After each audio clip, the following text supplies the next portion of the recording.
आज हम स्टडी करते हैं क्रोमोसोमल डिसऑर्डर के संबंध में।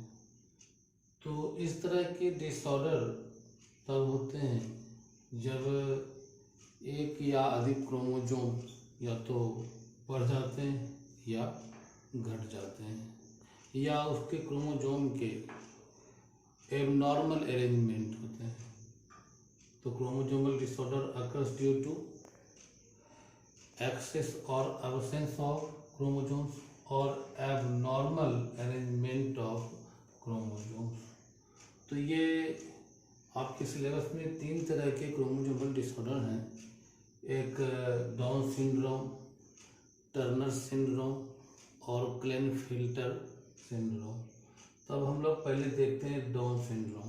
ये डाउन सिंड्रोम जो है, लैंगडन डाउन नाम के साइंटिस्ट ने सबसे पहले इसकी खोज किया, इसके संबंध में रिपोर्ट किया, उसी के नाम पे ये रखा गया Down syndrome.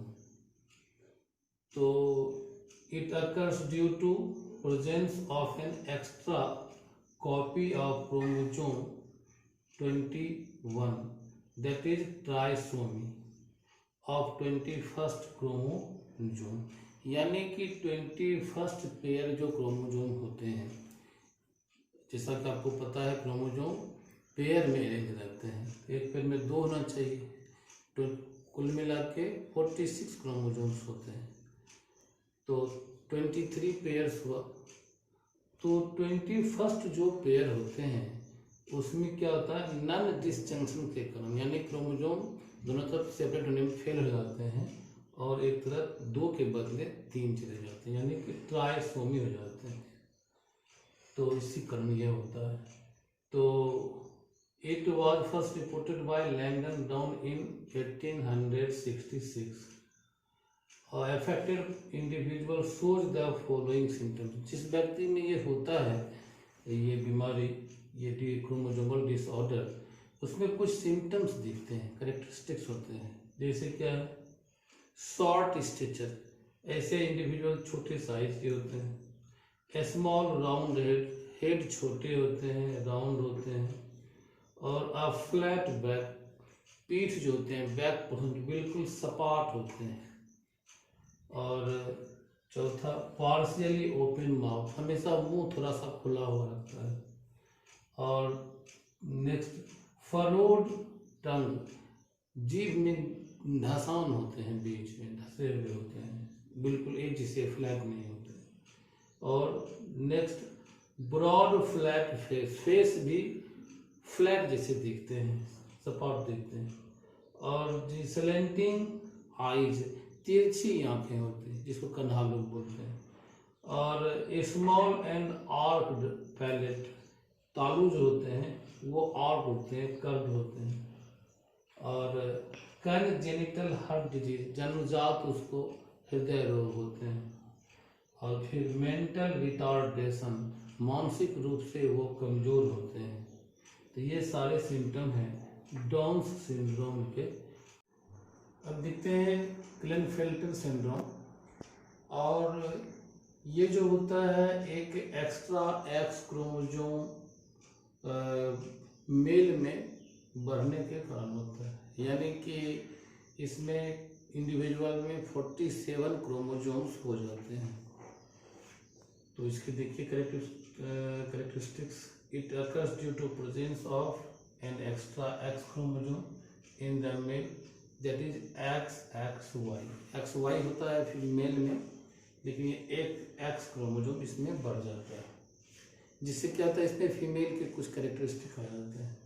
In this condition individual contains 47 chromosome, 46 normal condition है और एक एक्स क्रोमोसोम बढ़ने के कारण इसमें 47 क्रोमोसोम हो जाते हैं। Individual is male, individual male रहते हैं, but shows a number of feminised characters, female के भी कुछ इसमें कैरेक्टरिस्टिक आ जाते हैं।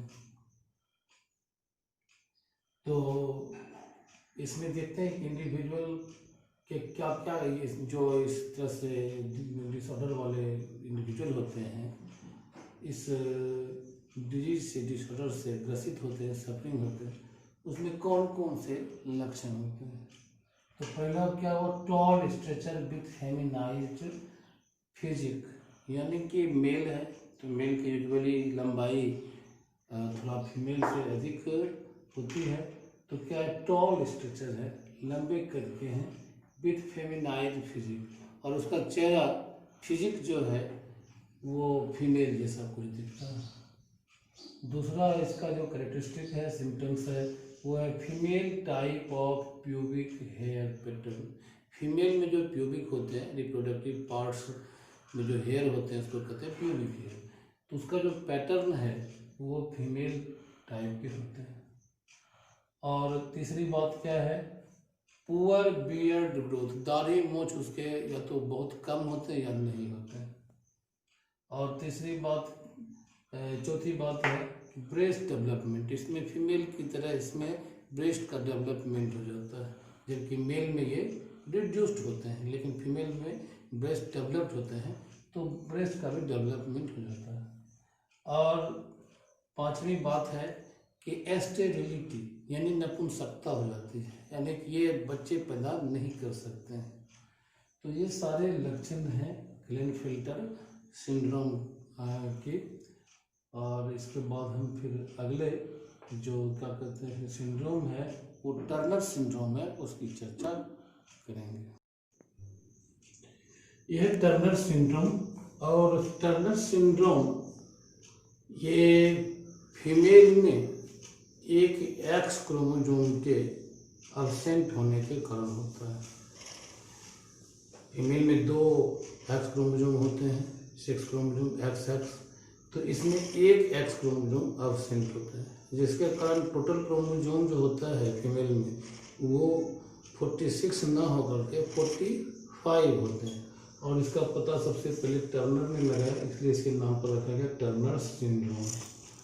तो इसकी देखते हैं महत्वपूर्ण बातें। It occurs due to absence of one of the X chromosome in female. तो in this condition female contains 45 chromosomes and they are called as X0 या XO फीमेल्स। अब सिम्टम्स इसके देखते हैं, इसके सिम्टम्स क्या है। पहला है वेव्ड नेक, नेक जो है ये चपटे होते हैं, वेव की तरह होते हैं। और दूसरा है रूडिमेंट्री ओवरीज, यानी कि ओवरी इसमें जो होते हैं अनडेवलप्ड होते हैं, और ये ओवम प्रोड्यूस नहीं कर पाते हैं। इसका तीसरा है poor development of breast, female में यूजुअली ब्रेस्ट डेवलप्ड होते हैं, लेकिन इस कंडीशन में जो ब्रेस्ट है उसका डेवलपमेंट बहुत कम होता है, अनडेवलप्ड होते हैं।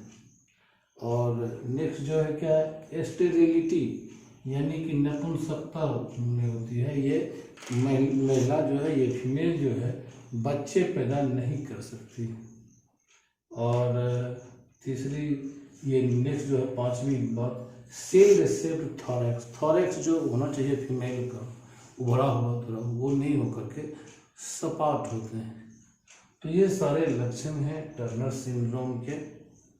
और यहाँ पे आपका जेनेटिक डिसऑर्डर जो है वो समाप्त होता है। और नेक्स्ट क्लास में हम पेडिग्री एनालिसिस के विषय में चर्चा करेंगे। आप चैनल को जरूर सब्सक्राइब करें ताकि आपको आने वाले वीडियो की सूचना मिले। Thank you.